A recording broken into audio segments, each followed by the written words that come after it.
Thank you, Flo, and thank you to Abiva Publishing for inviting us today, and of course to our partner, Cipher Learning. Now, let me just share my screen.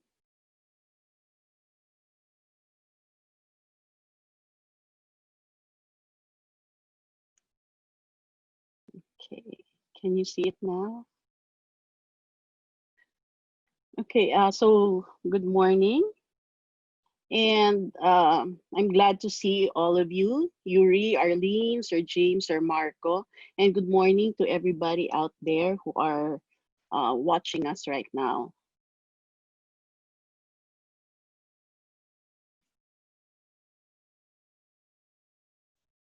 Okay, so the topic given to me this morning rather, is future proofing of schools in a VUCA world.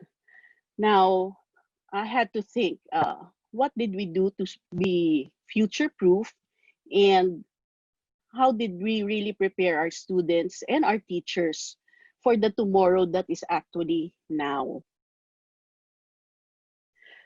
Doc When Abby, we please think share of, your screen. yes, Doc Abby, please share it's your not sharing screen. yet. Okay, I'm sorry, I thought it was sharing already.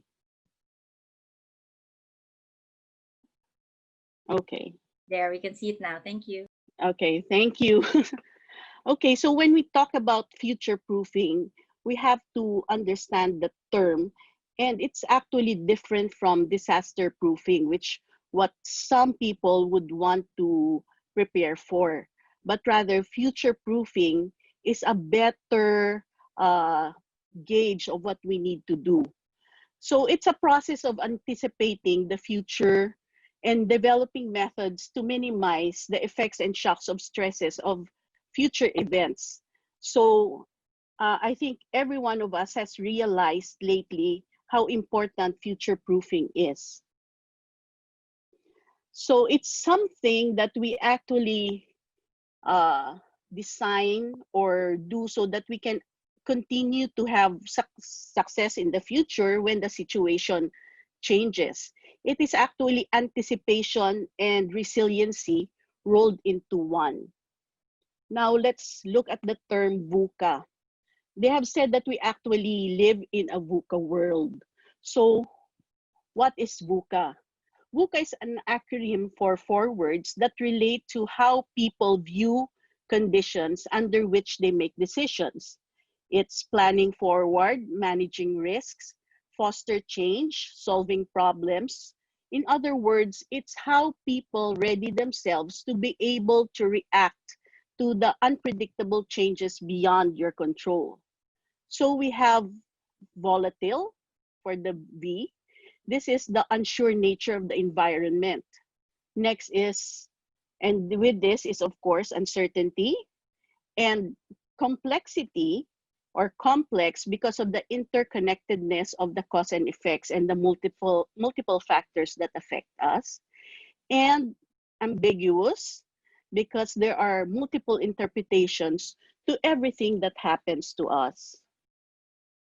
So the COVID pandemic is actually VUCA in action. Now, what did we do when the pandemic uh, came came on here in the Philippines? So we actually had a choice. It was either we live in hope or we live in fear. So personally, I would rather live in hope rather than be paralyzed in fear. And maybe to explain this better, I can share with you how the University of Batangas, or where we were coming from when all of this happened. So as a backgrounder, we have always had it in our uh, philosophy, vision, and mission to not only provide quality education, but to be accessible. And initially, accessibility denoted a geographic connotation of the physical classroom. Later, it also denoted affordability. But as the years have gone by, it denoted going to other places wherein you can reach other areas. But now accessibility has a different connotation.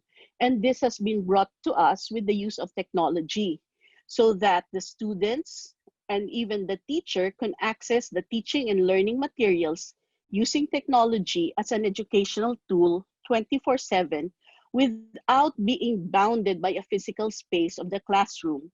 And again, this also addresses the geographic connotation wherein boundaries are removed and we are provided with a wider reach.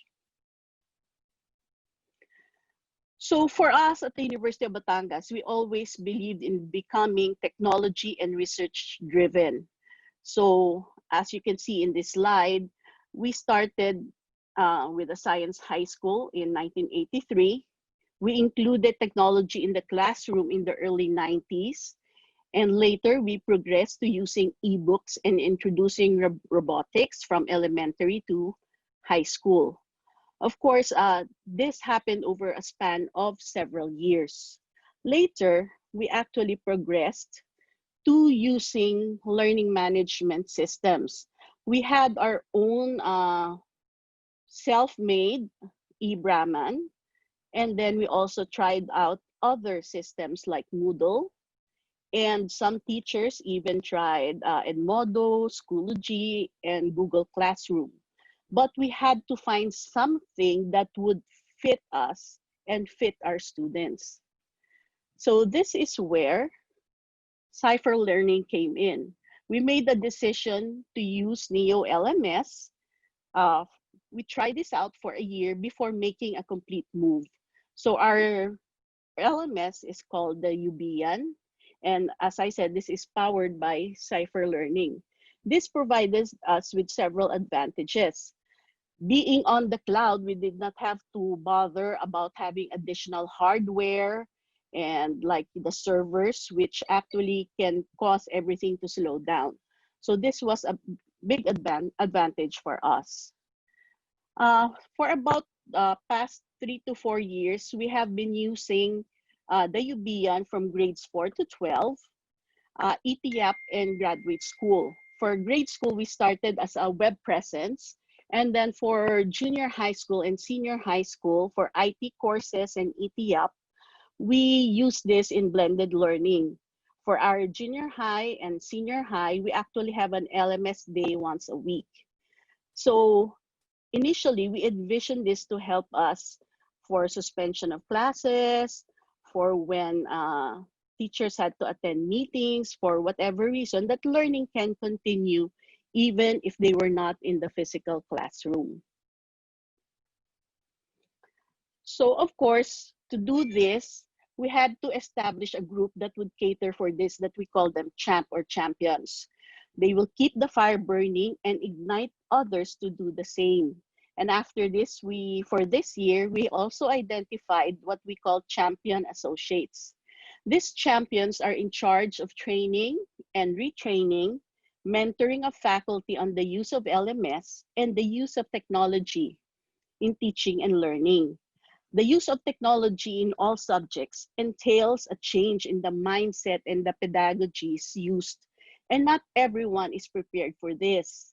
A selection process was done wherein we identified these 5 champions. And from there, we progressed to training more and more of the teachers until we have trained all of them and proceeded with the use of the Ubian. Until now, training is continuously updated and is based on the envisioned and perceived needs. So this is our Ubian LMS. And of course, we never thought back then that shifting gears to use learning management software would actually be a savior with the events that happened to us for this past 2020. As most of you know, we are in Batangas and we were hit by the eruption of Taal last January, and this entailed a suspension of classes for basic education for 3 weeks, and we had to move higher ed for a week. With the LMS, we were able to shift from the classroom setting to a completely online setting. What we didn't realize was that the experience of the Taal eruption was actually a sign, or let's say a dry run of what happened come March with COVID-19. Now, everything depends on how you look at it. When um, you have a poor user experience, it would be unconducive and there you will not be able to sustain growth. We have been fortunate that we have been trying to prepare our faculty and our students to shift to the use of LMS. Though the 100% shift was not completely painless, we probably had a better experience than most institutions. Future proofing indeed play a very high role. Early on in March, when the lockdown was started, I realized that it would be close to impossible for us to resume classes for the semester or even summer. And we would be lucky if we would be able to start face-to-face classes during the first sem. So for us, I chose to look at the COVID virus pandemic as a silver lining in the cloud, wherein with a positive perspective, we would be able to rapidly accelerate a more comprehensive integration of technology in teaching and learning, and that now online education would be part of the educational system, a very important part. Now, to show you why I think this will happen, when we look at the coronavirus, this is just a little backgrounder. It's transmitted by airborne or respiratory droplets and close contact. Now, the classroom environment is actually a very ideal place for virus transmission. It is enclosed, there is close contact leading to easy transmission. When you look at this, the incubation period is the time that you are exposed to the virus. It is actually before the onset of your symptoms. And you can be infectious at this stage up to the time that you have symptoms. What is difficult is for the asymptomatic carrier. So we don't know if the person next to us is actually an asymptomatic carrier. And if we're not careful, we can get the virus. The most infectious period is about 1 to 3 days before the symptoms start. The first 7 days after that, the symptoms may begin. So as you see here, it's actually a process. And if we go back to the classroom during this period, we might be spreading the disease more than it has already spread in our country. So these are just some examples of the symptomatic transmission and the asymptomatic transmission and the pre-symptomatic transmission. So this will be very difficult to trace in some cases. That's why the advent of online learning is very important for us these days.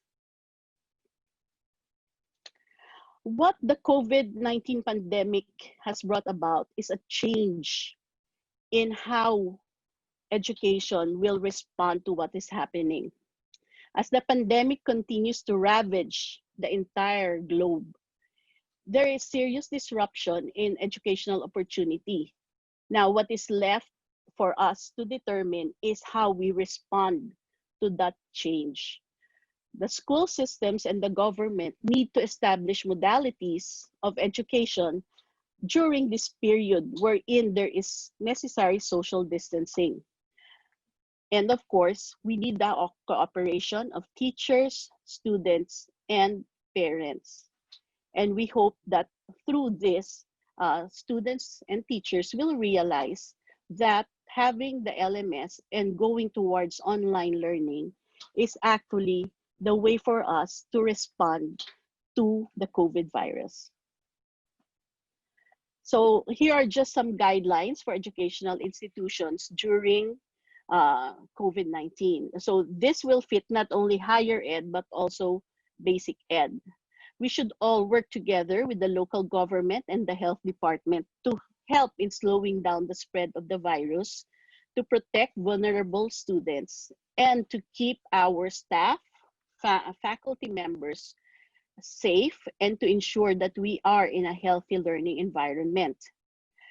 And providing a means to bring education to the doorstep of every student by any means is the best thing that we can actually do as educational institutions.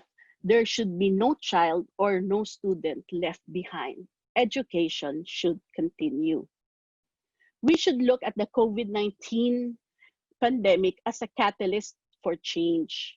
It is clear that this has totally disrupted the educational system, but maybe moving online can create more methods for us to educate our students.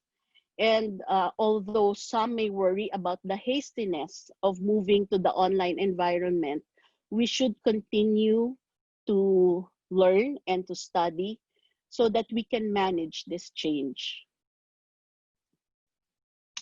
So I'll go back to VUCA. Now, we can change what VUCA means. We can take it into a positive manner. So let's change volatility to vision, uncertainty to understanding, complexity to clarity, and ambiguity to agility. First, teachers need to have an aptitude to learn. The desire to learn will help the teachers attain the necessary knowledge and the skill set to anticipate the challenges of the future. They must be, they should realize that there are things that they have to unlearn. And of course, we will experience failures in the process, but we should take this as a learning experience. And we should never be afraid to shift gear. Reforms have to happen, and school should lead in these reforms, and that's of the utmost importance. We should embrace the change and have strategic insights to anticipate VUCA conditions and counter them with strategies, processes, and crisis management, and plans to mitigate the difficult times. Change agents like teachers, the administration, students, and parents must learn to anticipate and embrace the change in ways, or else they will lose their relevance in a rapidly changing world. Here, I have a picture of our CHED chairman, and he has really advocated that schools work together through bayanihan. We can help each other in meeting the challenges that we now face. The best way to predict the future is to create it. And thank you, and I hope that I was able to contribute something today. And I think we have a video next.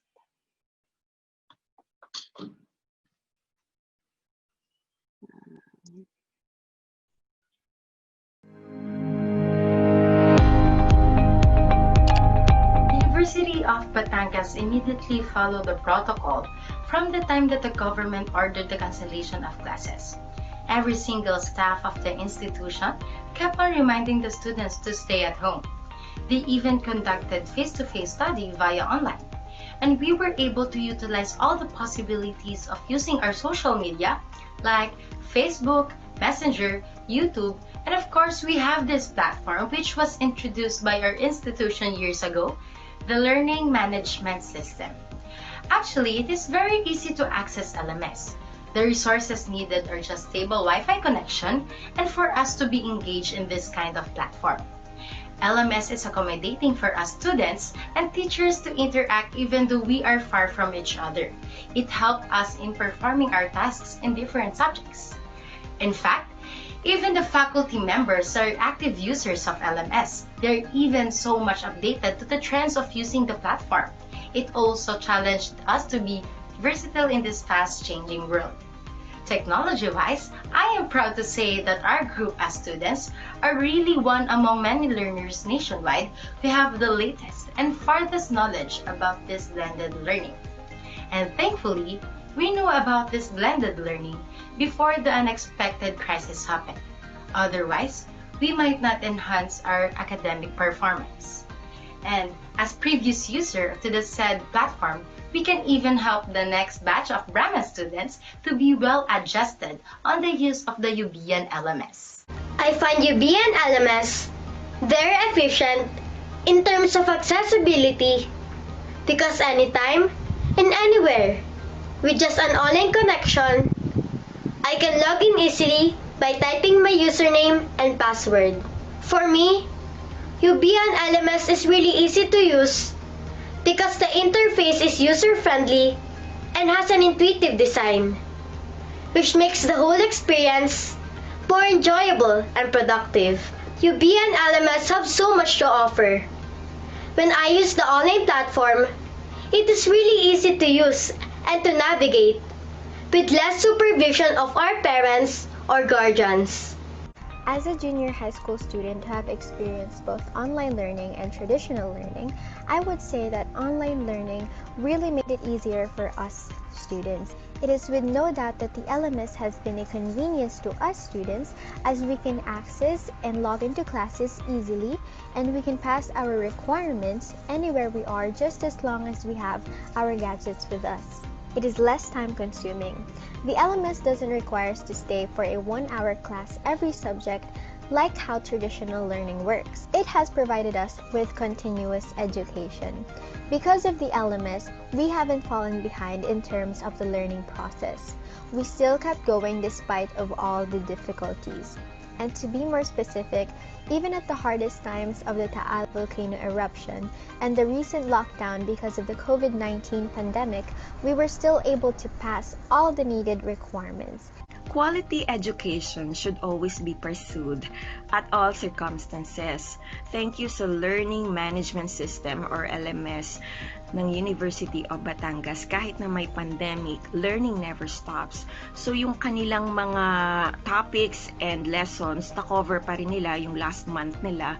And also yung mga requirements, natapos pa rin nila kahit hindi sila pumapasok sa school. As I observe, my kids get to develop being more independent, self-discipline, at yung pagkakaroon ng time management. And most of all, I get to enjoy of not waking them up too early for school kasi we're 7 kilometers away from the university.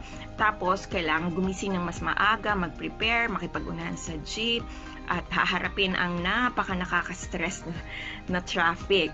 With LMS, walang ganong stress, kaya masaya. Thank you so much and God bless University of Batangas.